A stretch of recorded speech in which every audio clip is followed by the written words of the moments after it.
Assalamualaikum warahmatullahi wabarakatuh. Salam. Malam ni ayah lagi ngolah jaring ni. Jaring ini mau dijadikan jaring apa ya? Jaring ikan belana atau belana. ikan bebas. Oh, nanti dipotong nih. Tiga potong, tiga bagian. Potong. Ya, Aija nak sambil ayah buat jaring ni nak bertanya ya. Karena kalau kita belajar silat ini kan, jelas lah kita yang kita hadapi ini orang lah. Nah, kita tahu juga di dunia ni Allah ciptakan bukan hanya kita, ada makhluk-makhluk lain lagi. Yang tak kasat mata juga. Ya kan? Ada seperti jin, hantu, iblis, banyak nih. Ya kan? Nah, ada juga orang yang bela diri ini, ada yang juga menggunakan makhluk-makhluk lain nih. Ada pakai jin lah kata orang kan, ni pakai hantu lah. Ya kan? Menurut pendapat ayah macam mana itu termasuk syirik atau gimana, atau memang apa yang perlu kita ketahui tentang hal-hal itu? Nah,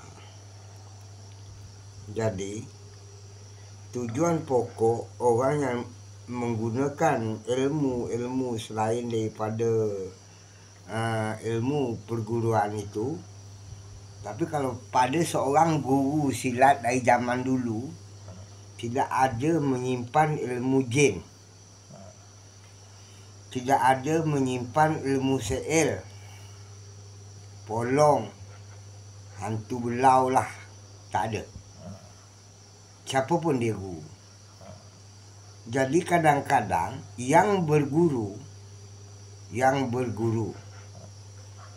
setelah dia merasa dia boleh, lalu dia lupakan amanah guru, maka dia cari tempat lain. Dia nuntut di lain konon untuk melebihi ilmu daripada rekan-rekannya. Di situ banyak orang membuat kesempatan menyelipkan ilmu-ilmu tidak baik. Kononnya ini untuk nambah ini, ini untuk nambah ini, ini untuk nambah ini. Di dalam sending, ilmu yang digunakan selain daripada ilmu gerak sifat ataupun ilmu gerak hati, gerak mata dan gerak nafas, semuanya ilmu tu tak ada guna. Termasuk syirik yang sia-sia. Ilmu syirik yang sia-sia itu seperti kita untuk nambah ditakuti orang, untuk ilmu polong, biar orang ragu tengok kita. Padahal itu untuk menjerat diri dia sendiri. Besok apabila dia sudah tua, maka polong itu tak kebela. Syarat-syarat yang digunakan tidak cukup. Itu benda tu akan nuntut pada diri dia sendiri ataupun pada keturunannya. Itu yang tidak boleh. Maka dengan sending, insya-Allah kalau yakin, saya ini cuma cerita, ini mandakan cerita orang tua dulu Nah, kalau yakin dengan sending, jin, polong, iblis, hantu belau tak ada jalan di muka bumi ini untuk mengatasi sending. Bukan pula saya tak kabur sombong. Jadi dengan sending itu sendiri semua boleh diatasi. Kerana sending itu adalah menggunakan 4 jurus. Makrifat, syariat, hakikat dan tarikat. Baru dia wujud kembali kepada makrifat akhir. Menemukan jati diri awal dengan akhir, menemukan dunia awal akhir, menemukan Allah awal akhir. Itu ada di dalam sending. Jadi katanya jangan takut dengan apa pun, kerana itu semua hamba Allah, semua ciptaan Allah. Cuma ilmu yang dilarang Allah jangan dituntut, ilmu jin, ilmu polong, ilmu hantu belau. Itu tak usah. Tak boleh. Dengan sending dia takkan jalan. Kerana sending ini satu, menahan kesabaran, menahan nafsu supaya menjadi sabar. Itu satu. Sabar dengan pandangan, sabar dengan pendengaran, sabar dengan perasaan. Jadi di situ yang tiga itu kita perlu jaga, pandang, dengar, rasa. Itu kita perlu sabar. Itu belajar sending pertama. Kedua, diajar mengenal jati diri. Dari 4 perkara sifat. Sifat hidup ni yang jadi. Apa tu? Sifat tu, perkara dia. Perkara sifat adalah seperti semula jadi. Darah, urat, tulang, daging. Yang dikiaskan kepada Usman Umar Ali Abu Bakar. Itu sending untuk mengenal diri. Jadi setelah itu, ini ada sedikit, kalau salah nanti saudara-saudara boleh cari ke lain lah, ataupun datang ke saya, katakan saya salah. Kerana itu dalam pelajaran saya. Jadi tidak cukup itu saja, kita harus mengenal lebih jauh. Mengenal lebih jauh dari awal. Dari awal, iaitu Madi Wadi Mani Maknikam. Setelah itu, kita mengenal lagi, artinya ketuban, darah, temuni, uri. Itu saudara kita. Setelah itu baru kita mengenal yang disebut malaikat. Umar Usman Ali Abu Bakar, sahabat. Sahabat. Mengenalkan sahabat. Setelah itu kita mengenalkan malaikat. Mikapil, Israfil, Israel, Jibrail. Setelah itu baru kita mengenal duduknya mukarabin, kutaman, kutibin. Kutibin, mukarabin. Itu. Jadi semua dalam sending itu sudah menggunakan kebatinan, tapi tidak ada batin itu digunakan, harus dibaca. Cuma jadi pesanan ilmu sending ini seperti yang ayah cakap malam tadi. Satu ingat, dua benar. Disitulah untuk mencari kesabaran dan juga ketenangan. Dengan ingat kita akan tenang, dengan benar kita akan sabar. Itu. Jadi yang itulah disebut sending. Jadi nama ilmu batin untuk sending tak ada. Cuma kan dah tercangkum di situ semua. Sudah terkumpul di situ semua.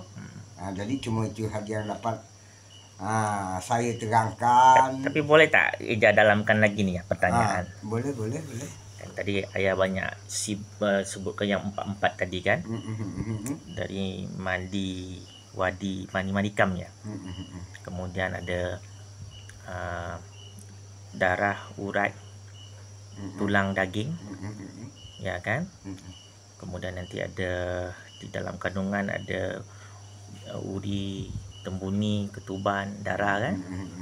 Kemudian nanti ada lagi sahabat-sahabatnya. Nah, bisa tak kita susun mulai dari apa ya, antara roh, nyawa, nafsu dengan rasa tadi, ayah dengan ibu, ya kan. Kan ada kadang-kadang orang ada cakap ni sahabat ni, ada sebut juga kita ni sisih 44 malaikat tadi, menyusun 44 tadi. Itu dicukupkan. Kalau sudah disusun cukup. Kalau dah cukup 44 tu macam mana? Dah cukup 44 tu berarti kita sudah mengetahui ilmu wali.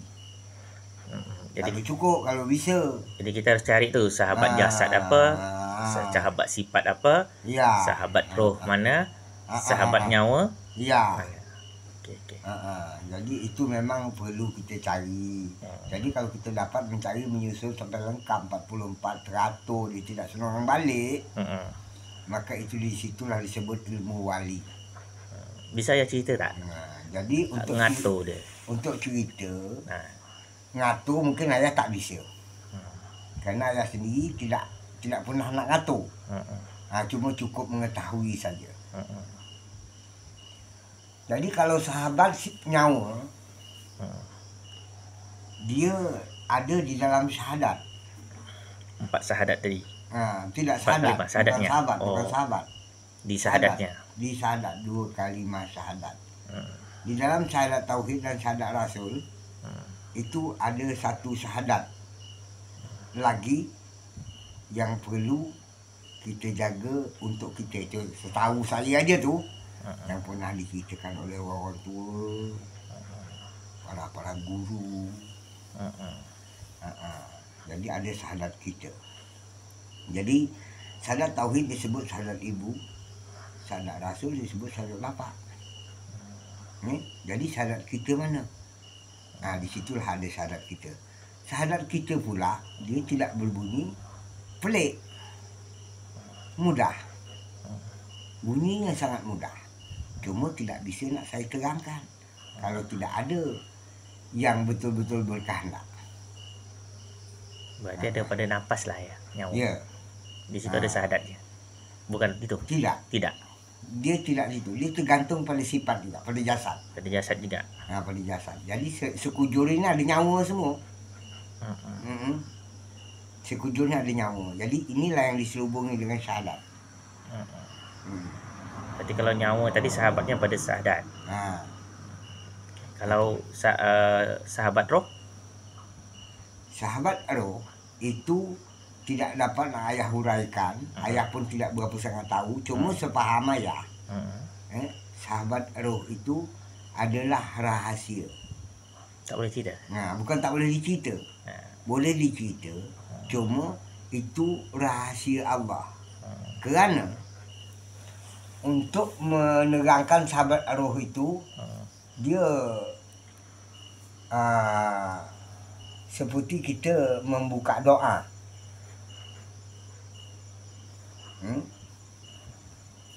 Jadi wa ala ali wa kabati wa sahabati kan. Itu yang seperti itulah kita yang membuka sahabat roh tu.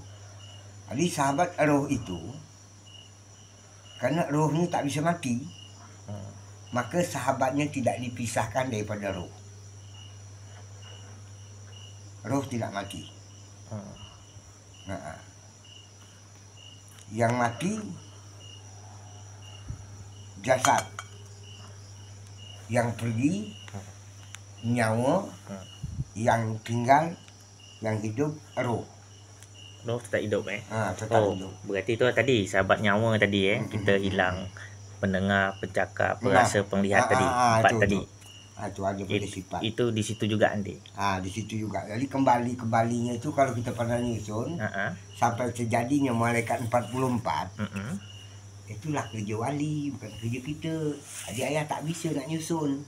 Ayah cuma pernah mendengar orang tua bercerita bahawa yang hal-hal begitu tak usahlah nak dipahamkan. Cuma cukup saja mengamalkan ilmu sending dengan mengamalkan mengenal jati diri. Cukup itu saja. Tahu tentang sending, amalkan jati diri, insya-Allah yang itu semua nanti akan datang. Walaupun dia tidak wujud berupa seperti berkata seperti yang kita bicara sekarang, dia akan datang di saat kita nak dijemput nanti. Ya. Warna dia hampir sama tak dengan warna lampu ayah ni. Itu kurang tahulah. Dah monyot kan. Gitulah, merah tidak, kuning pun bukan. Tapi bisa dipecahkan lagi tadi. Misalnya banyak tergantung lagi. Pendengar tu bisa pecahkan lagi. Banyak je. Ada sahabat lagi. Jadi semua melihat, memandang ada lagi. Jadi kalau pendengar yang didengar dengan yang terdengar itu beda. Yang terdengar itu orang lain takkan dengar. Yang didengar itu banyak orang mendengar. Iya. Nah itu. Jadi itu di situ perbedaan dia. Jadi begitu juga dengan pemandang. Memandang, dipandang atau terpandang. Nah, terpandang tidak banyak orang memandang. Memandang banyak orang terpandang. Ya. Gitu cara dia. Begitu juga dengan pencakap. Ada yang berkata, cakap aja banyak, tapi kosong, macam kaleng. Kuat bunyi aja, isi tak ada. Itu benar. Bahasa orang tu benar, kaleng kosong kuat bunyinya. Kaleng berisi takkan berbunyi, bengam kan. Itu betul. Tetapi coba susul lagi dengan fikiran yang tidak tahu, yang kosong bisa bercakap tak? Bisa bicara tak? Bisa menjawab tak? Kalau kita tanya, misalnya orang tu tak tahu. Ayah tanya sekarang. Di mana Sungai Batu? Eja bisa jawab tak? Tak bisa. Nah, berarti Eja tak tahu. Minum kopi dulu. Tapi kalau ayah tanya dekat Entua Nombing, Pakcik, Sungai Batu dekat mana? Dia jawab. Kerana dia tahu. Eja tanya dekat ayah hal ini, ayah bisa jawab walaupun tidak sempurna. Tapi kalau ayah tanya kalau Eja tanya dekat Bakar, manalah Bakar tahu. Iya. Berarti kena bunyi tu Nah, yang tak bunyi tak ada guna. Yang bunyi insya-Allah lambat laun dia dapat digunakan untuk nakutkan monyet. Minimal itu ya. Itu. Cuma itulah bahasa ayah. Ayah tu sambil bercanda jugalah. Begitulah Mamba.